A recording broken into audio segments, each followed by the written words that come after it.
तो दोस्तों फाइनली आज आपके सामने ज्योग्राफी का 7 सेट लेकर आया हूं। हाँ लाडला, आप कहीं से भी तैयारी कर रहे हैं, इस 7 सेट को कंप्लीटली करके जाएंगे, क्योंकि ये 7 सेट ये वो सेट है मेरे लाडला जो मैं क्रैश कोर्स के अंदर में निचोड़ के एक एक करके मेरे भाई मैं आप लोगों के लिए डाला हूं।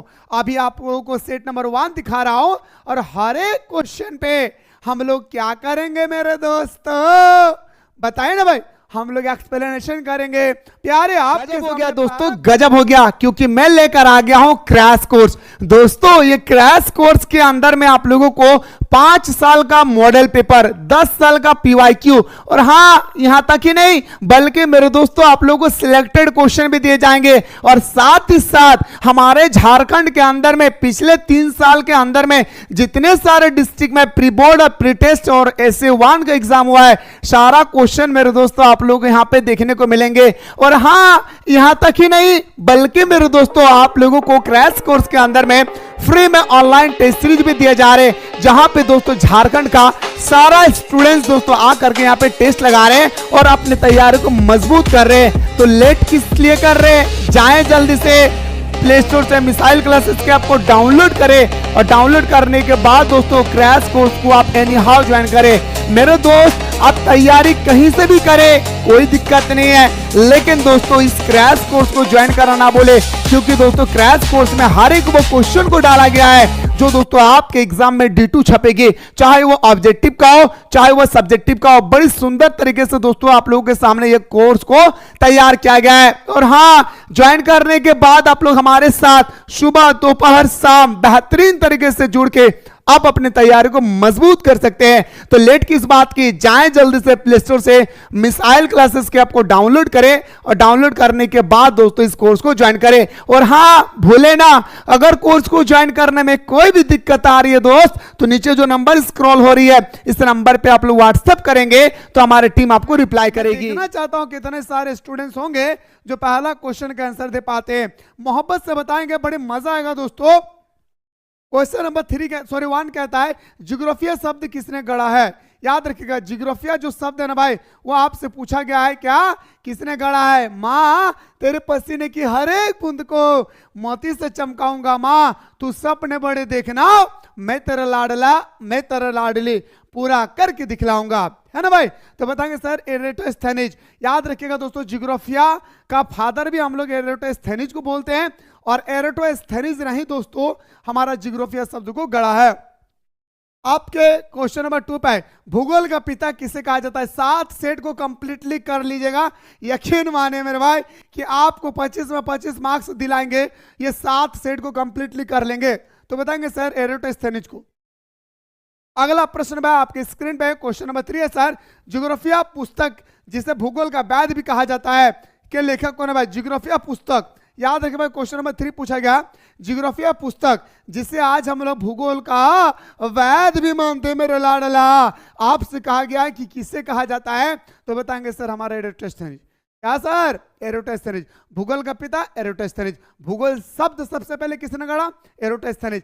भूगोल का जियोग्राफिया नामक पुस्तक किसने लिखा, एरेटोस्थेनीज। याद रखिएगा मोहब्बत से। आपकी स्क्रीन पे अगला क्वेश्चन नंबर 4, एक एक क्वेश्चन को निचोड़ के लाया हूं दादा आप लोगों के लिए, है ना भाई। आधुनिक भूगोल का संस्थापक किसे कहा जाता भाई, आपसे पूछा गया भाई यहाँ पे मॉडर्न ज्योग्राफी का फाउंडर किसे कहा गया भाई। याद रखिए दोस्तों मॉडर्न ज्योग्राफी का फाउंडर किसे कहा गया। देखना चाहता हूं कितने सारे स्टूडेंट्स हैं जो इसका आंसर देते भाई। तो आधुनिक भूगोल का संस्थापक अगर हम बात करें दोस्तों तो हमारा होमबोल्ट होगा। क्या दादा, होमबोल्ट रे, आशा करियो रे दादा हमारे दीदी, तो उन्हें बतवा बुझल पा रही ठंड बड़ी जबरदस्त दे दादा, हम चाहे है ना भाई कि तू इस ठंड में इतना मेहनत करिया दादा, जब गर्मी के दिन में तुहनी के पास रिजल्ट दितो ना तो तर गदगद भई जितो दादा पर मनवा। याद रखिए। चलिए सर अगला, आधुनिक मानव भूगोल का जन्मदाता किसे माना जाता है भाई। आपसे पूछा गया सर आधुनिक मानव भूगोल का जन्मदाता किसे माना जाता है, फटाफट बताइए। आधुनिक मानव भूगोल का जन्मदाता किसे माना जाता है, फटाफट। क्वेश्चन नंबर 5 का आंसर बताइए भाई। आधुनिक, यहाँ पे गौर से देखिएगा दोस्तों, यहाँ पे आधुनिक भूगोल का पूछा गया भाई, तो हमारा होमबोल्ट, आधुनिक भूगोल का हमारा होमबोल्ट। लेकिन यहाँ पे क्या लगा मेरे भाई, आधुनिक मानव भूगोल। तो आधुनिक मानव भूगोल का जो जन्मदाता है दोस्तों, याद रखिएगा हमारा क्या हो जाएगा सर, रेटजेल। क्या बताएंगे सर, हमारा रेटजेल। क्या बताएंगे सर, तू हंस तू मुस्कुरा तो रोना कम कर दे, तू जिंदा है जिंदगी के नाक पे दम कर दे। आइए सर क्वेश्चन पलटते भाई, क्वेश्चन देखिए, आधुनिक भूगोल का होमबोल्ट, आधुनिक मानव भूगोल रेटजेल, आधुनिक मानव भूगोल रेटजेल, याद रखिएगा। अगला एंथ्रोपोयो ज्योग्राफिया किसने लिखी है भाई, आपसे पूछा गया एंथ्रोपोयो ज्योग्राफी किसने लिखी है भाई, आपसे पूछा गया मेरे दोस्तों कि एंथ्रोपोयो ज्योग्राफी नामक पुस्तक लिखने वाला कौन था दादा रे, ये आपसे पूछा गया एंथ्रोपोयो। और ये क्वेश्चन तो छप चुका है मेरे भाई, छप चुका है, एकदम आपके पेपर में छप चुका है, याद है फ्रेडरिक रेटजेल। किसने मेरे भाई, फ्रेडरिक रेटजेल, है ना भाई। अरे आशा करियो रे दादा तोहनी के बेस लागो हो हमारे पढ़ाई, हम आशा करियो ना, हम पता हो दादा तोहनी के ठंडा लागो हो दादा, है ना। चलिए अगला क्वेश्चन पे आते हैं, जियोग्राफिया जनरलिस एकदम छप गया भाई, 100% नहीं, 1001% की गारंटी देता हूं मेरे भाई कि आपके पेपर में छप चुका है जियोग्राफिया जनरलिस के लेखक, 1001% की गारंटी देता हूं दोस्तों कि ये क्वेश्चन नंबर 7 जो है छप चुका है। बर्नार्ड वेर्नियस, क्या बताएंगे सर, बर्नार्ड वेर्नियस, क्या बताएंगे सर, बर्नार्ड वेर्नियस। अरे वाओ, मुझे प्राउड फील हो रही है मेरे भाई कि आप लोग सारे क्वेश्चनों का आंसर बताएंगे, और सारे क्वेश्चन तो पहले से ही आप लोग ने करके रखा है। जियोग्राफिया जनरलिस के लेखक कौन है भाई, फटाफट बताइए सर, याद है क्वेश्चन नंबर 8, जियोग्राफिया जनरलिस के लेखक कौन है भाई, चलिए सर जल्दी जल्दी बताइए, जियोग्राफिया जनरलिस के लेखक कौन है भाई, जियोग्राफिया जनरलिस के लेखक कौन है, फटाफट बताइए। तो बताएंगे सर जियोग्राफिया जनरलिस का लेखक हमारा बॉर्नियस, क्या बताएंगे सर, हमारा बॉर्नियस चचा, क्या बताएंगे सर, हमारा बॉर्नियस चचा, यानी सर हमारा ऑप्शन नंबर डी हमारा राइट आंसर होगा। क्या होगा सर, हमारा ऑप्शन नंबर डी हमारा राइट आंसर हो जाएगी। अगला क्वेश्चन पे आते हैं सर, क्वेश्चन नंबर 9 पे आते हैं कि ऑरिजिन ऑफ स्पीसीज सिद्धांत किससे संबंधित है, यानी origin of species genetics code जिसने दिया था उसी ने एक पुस्तक लिखा है ऑरिजिन ऑफ स्पीसीज। क्या दादा हम बेस लागा ही होना रे भाई, हमार लुक टाइज तोहनी के बेस लागो हो, सच कहिया तोहनी का अच्छा लागो हमार लुकिंग, सच कहिया दादा, भीख मांगा लागी हो दादा, भीख मांग मांग के हम कपड़ा पहने हो दादा, तोहनी के की कहबो रे भाई, बड़ी दर्द बताए भाई। तो बताएंगे सर हमारा चार्ल्स डार्विन, क्या बताएंगे सर, हमारा चार्ल्स डार्विन, क्या बताएंगे सर, हमारा याद रखिएगा भाई चार्ल्स डार्विन। अगला क्वेश्चन पे आते हैं सर, क्वेश्चन नंबर आपका 10, ऑरिजिन ऑफ स्पीसीज। देखिए दोस्तों यहाँ पे क्या था भाई,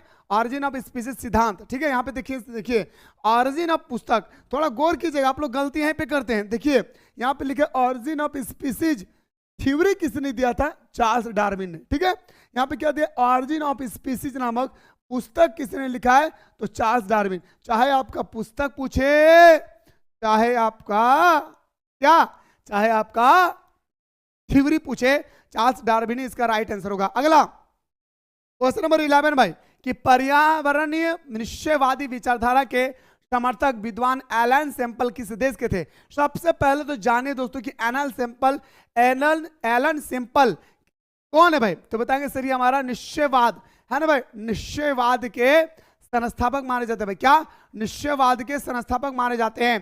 तो हमारा पूछा गया कि निश्चयवाद विचारधारा के समर्थक कौन है भाई, एलन मास्क, पहला क्वेश्चन। दूसरा, ये किस देश के रहने वाले हैं, अमेरिका का भाई, कहां क्या, अमेरिका का। अरे वाह क्या आंसर बताते हैं मेरे लाडला, दिल जीत लेते मेरे भाई। मेरे पास पैसा नहीं है तो नहीं रे दोस्तों, मैं जेब से आपको निकाल के दूंगा। मेरे पास कलम भी नहीं है दोस्तों, कलम भी है तो दोस्तों सिर्फ ढक्कन है। क्या मजाक बना के रखा है भाई, कलम भी नहीं है मेरे दोस्तों, बस ऐसा ही लगा के रखा ताकि लोगों को पता चले यहाँ पे कलम रखा हुआ है। कभी ऐसा ना हो कि कोई पूछे दो ना भाई थोड़ा कलम नाम लिखते हैं, कहीं बेइज्जती ना हो जाए। इस ढक्कन ने हमें बेइज्जती भी करा सकता है और मेरे दोस्तों ये हमारा इज्जत भी करा सकता है। ये ढक्कन कोई मांगे हमारी इंसल्ट हो जाएगी भाई। अगला, नीतिवाद के विचारधारा कौन है भाई, फटाफट बताइए, फटाफट, हाँ फटाफट बताइए भाई। कोई कलम ना मांगे भाई हमसे, बड़ी बेइज्जती हो जाएगा दादा, बड़ी बेइज्जती है। तो कोई मांगेगा कलम दो तो लो कलम, अरे कलम, अरे कलम गिर गया भाई, इसलिए ढक्कन को लगा के रखे, समझ गए भाई। चलिए सर, तो नीतिवाद के विचार कौन थे भाई? क्वेश्चन नंबर 12, नीतिवाद के विचारक कौन थे भाई? तो बताएंगे सर हमारा कांट चचा है, हमबोल्ट चचा है, रिटर चचा है। यानी सर हमारा ऑप्शन नंबर डी इसका राइट आंसर होगा। क्या होगा सर? ऑप्शन नंबर डी इसका राइट आंसर होगा। अगला क्वेश्चन है सर, किसने कहा मानव प्रकृति का दास है? दास नहीं, मानव प्रकृति का दास है। आखिर ये कहने वाला कौन है? जी हाँ, 13 नंबर में आखिर ये कहने वाला कौन है कि मानव प्रकृति का क्या है दादा? दास। ये कहने वाला था अरस्तु, और यही अरस्तु है दादा जिसे आज हम लोग अर्थशास्त्र का राजनीति शास्त्र का पिता मानते हैं। याद रखेगा मेरे दोस्तों, और यही अर्थशास्त्र है जिसे हम लोग जीव विज्ञान यानी बायोलॉजी का पिता भी मानते हैं। याद रखिएगा मेरे लाडला। आपकी स्क्रीन पे अगला क्वेश्चन है संभववाद, बहुत इंपॉर्टेंट भाई, क्वेश्चन नंबर 14। संभववाद शब्द का प्रयोग सर्वप्रथम किसने किया भाई? संभववाद शब्द का प्रयोग बहुत इंपॉर्टेंट भाई, फटाफट बताइए। संभववाद शब्द का प्रयोग सर्वप्रथम किसने किया भाई? फटाफट बताइए। संभववाद शब्द का प्रयोग दोस्तों सबसे पहले हमारा लुइस फेवरे ने किया था। किसने मेरे भाई? लुशियन फेवरे ने किया था। किसने किया था भाई? फटाफट बताइए। लुशियन फेवरे ने किया था। ऑप्शन नंबर ए हमारा राइट आंसर होगा भाई। क्या बताएंगे सर? ऑप्शन नंबर ए हमारा राइट आंसर होगा। क्या होगा सर? ऑप्शन नंबर ए हमारा राइट आंसर होगा। अगला, ये निम्न में से कौन सी विचारधारा का कथन है रुको और जाओ? है ना भाई, रुको और जाओ, बताए मेरे भाई। याद रखिएगा, रुको, सबसे पहले आप लोग ये बताइए कि रुको और जाओ सिद्धांत का प्रतिपादक कौन है? रुको और जाओ मेरे दोस्तों, इसका सिद्धांत का प्रतिपादक कौन है? फटाफट बताइए। रुको और जाओ सिद्धांत के प्रतिपादक कौन है? मैं देखना चाहता हूं मेरे दोस्तों कि कमेंट सेक्शन में कितने सारे स्टूडेंट्स जो है इसका आंसर बताते भाई। फटाफट बताइए। किसी को पता है तो दबा करके कमेंट सेक्शन में कमेंट करें। ग्रिफिथ टेलर, अरे वाह। तो बताएंगे सर विचारधारा, रुको और जाओ के विचारधारा हमारा नॉन नीतिवाद। क्या बताएंगे सर? नॉन नीतिवाद। ऑप्शन नंबर सी हमारा राइट आंसर होगा। रुको और जाओ निश्चयवाद का दूसरा नाम क्या भाई? रुको और जाओ निश्चयवाद का दूसरा नाम है मेरे दोस्तों क्या? तो बताएंगे सर नॉन निश्चयवाद। क्या बताएंगे सर? हमारा नॉन निश्चयवाद। क्या बताएंगे सर? क्वेश्चन नंबर 16 का नॉन निश्चयवाद। रुको और जाओ निश्चयवाद का दूसरा नाम है नॉन निश्चयवाद। रुको और जाओ निश्चयवाद का दूसरा नाम क्या मेरे भाई? तो बताएंगे सर हमारा नॉन निश्चयवाद। अगला, नॉन निश्चयवाद अथवा रुको और जाओ सिद्धांत का किसने दिया था भाई? आपको बताना है कि नॉन निश्चयवाद हो या दोस्तों रुको और जाओ, नॉन निश्चयवाद हो या रुको और जाओ, ये सिद्धांत, ये स्टेटमेंट, ये कथन देने वाला कौन था दोस्तों? ये आपसे पूछा गया है। तो ग्रिफिथ टेलर। क्या बताएंगे सर? हमारा ग्रिफिथ टेलर। क्या बताएंगे सर? हमारा ग्रिफिथ टेलर। क्या बताएंगे सर? ग्रिफिथ टेलर, है ना भाई। चलिए सर, अगला क्वेश्चन मेरे दोस्तों, आपके एग्जाम इतना भी दिन बाकी है, इस एग्जाम को इस कदर तैयारी करें कि मैं अपने लाइफ में चाह कभी भी क्लास 12 का और एग्जाम नहीं दे पाएंगे कि दोस्तों ये आपका लास्ट और फर्स्ट है। आप जिस दिन ये ठान लेंगे कि हमारे पूरी जिंदगी की, हम 60 साल जिए, 70 साल, 50 साल जिए, इस जिंदगी में सिर्फ एक बार आएगी क्लास 12 ना, इस क्लास 12 के रिजल्ट को हम कल दिन जा करके मेरे बच्चे पूछेंगे पापा आप इंटर में कितने,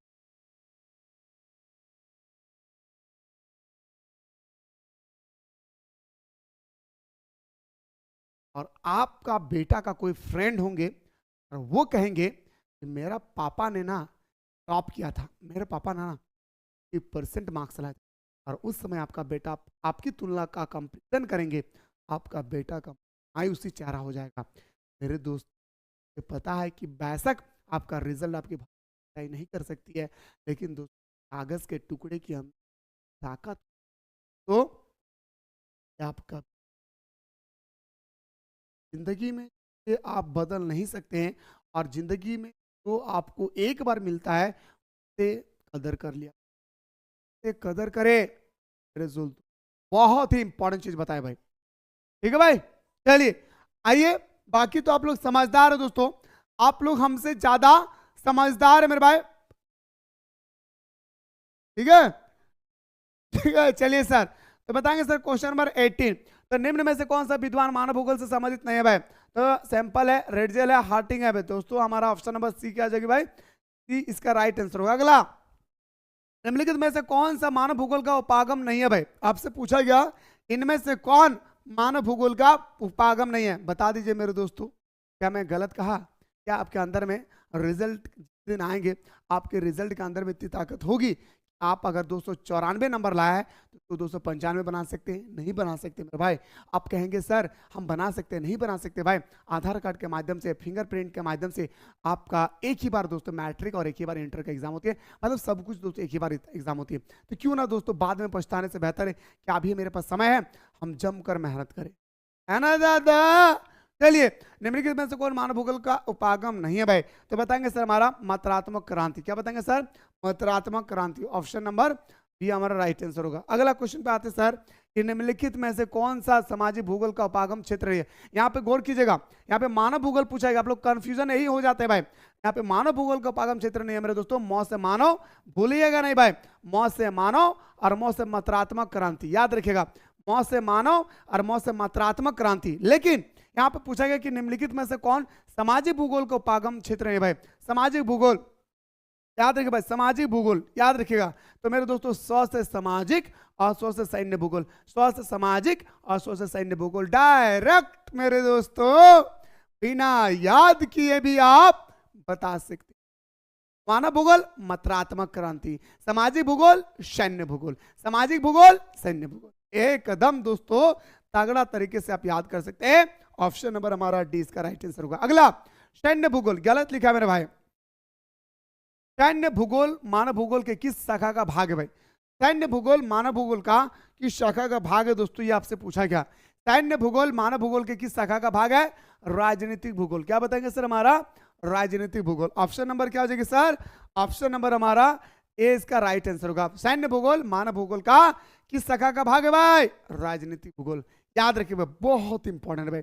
जितने सारे क्वेश्चन करवा रहा हूं भाई, आंख बंद करके कर लेना। दूसरी बात, मैं एक बात बता रहा हूं, ये 7 सेट मैं अपने मेहनत का परिणाम देखना चाहता हूं आपका रिजल्ट के दिन, कि आप 25 में 25 मार्क्स ला रहे या नहीं।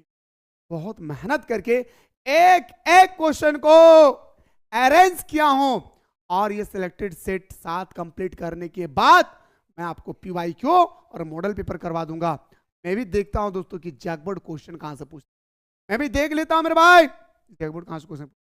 गजब हो गया दोस्तों, गजब हो गया, क्योंकि मैं लेकर आ गया हूं क्रैश कोर्स। दोस्तों ये क्रैश कोर्स के अंदर में आप लोगों को 5 साल का मॉडल पेपर, 10 साल का पीवाईक्यू, और हाँ यहां तक ही नहीं बल्कि मेरे दोस्तों आप लोगों को सिलेक्टेड क्वेश्चन भी दिए जाएंगे। और साथ ही साथ हमारे झारखंड के अंदर में पिछले 3 साल के अंदर में जितने सारे डिस्ट्रिक्ट में प्री बोर्ड और प्री टेस्ट और SA1 का एग्जाम हुआ है, सारा क्वेश्चन मेरे दोस्तों आप लोगों को यहां पे देखने को मिलेंगे। और हाँ यहां तक ही नहीं बल्कि मेरे दोस्तों आप लोगों को क्रैश कोर्स के अंदर में फ्री में ऑनलाइन टेस्ट सीरीज भी दिए जा रहे हैं, जहां पे दोस्तों झारखंड का सारा स्टूडेंट्स दोस्तों आ करके यहां पे टेस्ट लगा रहे हैं और अपनी तैयारी को मजबूत कर रहे हैं। तो लेट किस लिए कर रहे हैं? जाएं जल्दी से प्ले स्टोर से मिसाइल क्लासेस के आपको डाउनलोड करें, और डाउनलोड करने के बाद दोस्तों क्रैश कोर्स को आप एनी हाउ ज्वाइन करें। मेरे दोस्त आप तैयारी कहीं से भी करें, कोई दिक्कत नहीं है, लेकिन दोस्तों इस क्रैश कोर्स को ज्वाइन करना ना बोले, क्योंकि दोस्तों क्रैश कोर्स में हर एक वो क्वेश्चन को डाला गया है जो दोस्तों आपके एग्जाम में D2 छपेगी, चाहे वो ऑब्जेक्टिव का हो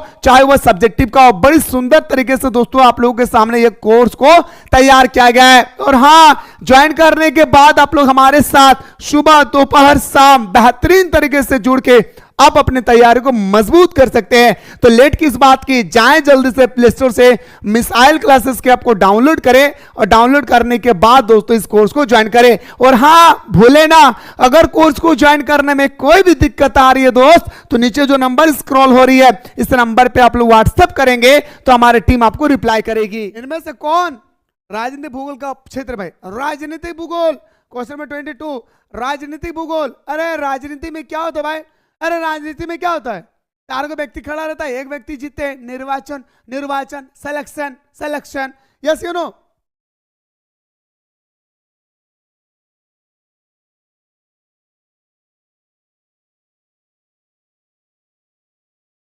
बताए मेरे भाई? तो बताएंगे सर हमारा ऑप्शन नंबर ए इसका राइट आंसर होगा। अगला, विश्व की जनसंख्या 6 से 7 अरब होने में कितना वर्ष लगा?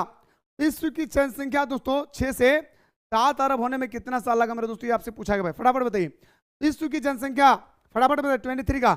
विश्व की जनसंख्या 6 से 7 अरब, अब नहीं भाई, अरब, अरब, अरब, 6 से 7 अरब होने में कितना समय लगा? विश्व की जनसंख्या 6 से 7 अरब होने में मेरे दोस्तों याद रखिएगा 12 साल लगे भाई। कितना साल? 12 साल लगे। अगला, 2025 तक विश्व की जनसंख्या लगभग कितनी हो जाएगी भाई? बताइए 2025 तक लगभग दोस्तों पूरे विश्व की जनसंख्या कितना हो जाएगी?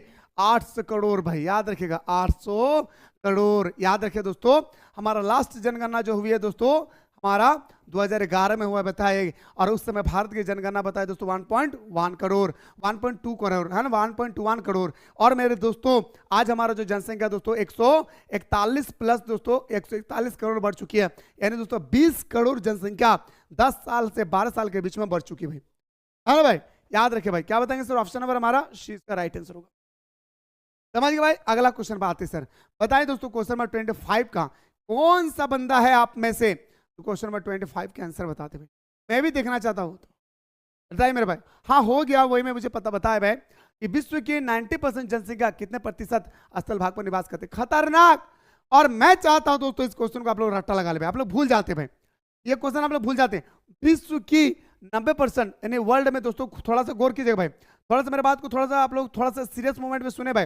ये हमारा वर्ल्ड है भाई, ठीक है, ये हमारा वर्ल्ड है भाई। तो वर्ल्ड में ठीक है 100% जनसंख्या भाई, तो 90% जनसंख्या स्थल भाग पर निवास करते। ध्यान से देखेंगे, ये हमारा 100% में, हमारा पूरा विश्व की जनसंख्या कितना है? 100%। तो विश्व की 90% जनसंख्या कितने प्रतिशत स्थल भाग पर निवास करती है? ये 100 भाग है दोस्तों हमारा, तो 100 भाग में हमारा 90% जो भाग होती है भाई, ये 90% भाग जो पूछा गया जनसंख्या कितने प्रतिशत स्थल भाग पर रहती है? तो मेरे दोस्तों 10%। ऑप्शन नंबर क्या हो जाएगा सर? बी। वेरी गुड भाई। चलिए अगला, अगला बताइए सर, किसी भी देश का वास्तविक धन क्या होता है भाई? खतरनाक, खतरनाक 26 का खतरनाक जिसको बोलते हैं भाई, 26 का खतरनाक क्वेश्चन भाई। आपसे पूछा गया किसी भी देश का वास्तविक धन क्या होता है भाई? देश के निवासी। याद रखिए दोस्तों, देश के पॉपुलेशन को ही हम लोग याद रखिएगा रियल मनी बोलते हैं भाई। किसी भी कंट्री का रियल मनी उस कंट्री का पॉपुलेशन होता है भाई, याद रखिए भाई, ठीक है दादा, आशा करियो रे। चलिए भाई अगला क्वेश्चन देखिए सर, क्वेश्चन नंबर नेक्स्ट, जनसंख्या वितरण को प्रभावित करने वाले कारकों में सबसे महत्वपूर्ण कारक कौन सा है? सबसे महत्वपूर्ण कारक पूछा गया भाई।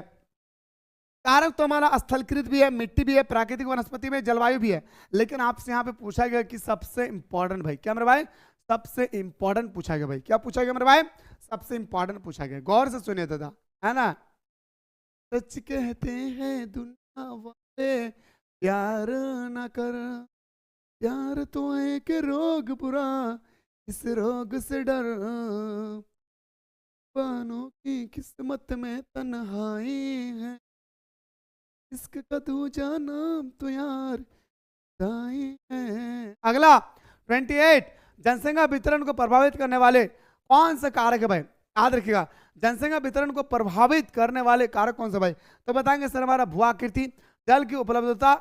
मतलब जनसंख्या वितरण का मतलब होता है दोस्तों, क्या लोग एक स्थान से दूसरे स्थान पे जाकर क्यों बस जाते हैं, इससे हम लोग बोलते हैं जनसंख्या वितरण। इससे क्या बोलते हैं भाई? जनसंख्या वितरण बोलते हैं। क्या दादा? इसे हम लोग जनसंख्या वितरण बोलते हैं। ओके चलिए मेरे भाई, तो 28 का राइट आंसर होगा हमारा ऑप्शन नंबर डी। ओके अगला क्वेश्चन पर, क्वेश्चन नंबर 29, जनसंख्या वितरण को प्रभावित करने वाले निम्न में से कौन सा कारक है? फिर से वही पूछा गया, नागरिकरण, गांव के लोग अगर दोस्तों शहर की ओर रवाना होंगे, गांव की जनसंख्या कम हो जाएगी, शहर की जनसंख्या बढ़ जाएगी। Option number A. जलवायु, हमारे जलवायु अगर सही नहीं होंगे हम दूसरी जगह चले जाएंगे, है ना। औद्योगिकरण, आज दोस्तों अगर हमारे जिस एरिया में हम लोग रहते हैं उस एरिया में दोस्तों अगर आज जो है फैक्ट्री लगाएगी तो हमें कहीं ना कहीं विस्थापित होना पड़ेगा। तो बताएंगे सर ऑप्शन नंबर क्या हो जाएगा सर? डी हमारा राइट आंसर होगा। अगला, निम्न में से कौन जीवन का सर्वाधिक महत्वपूर्ण कारक है भाई? जीवन का देखिए दोस्तों सभी हमारे कारक है भाई, लेकिन सबसे ज्यादा क्या पूछा है? महत्वपूर्ण कारक। क्या पूछा मेरे भाई?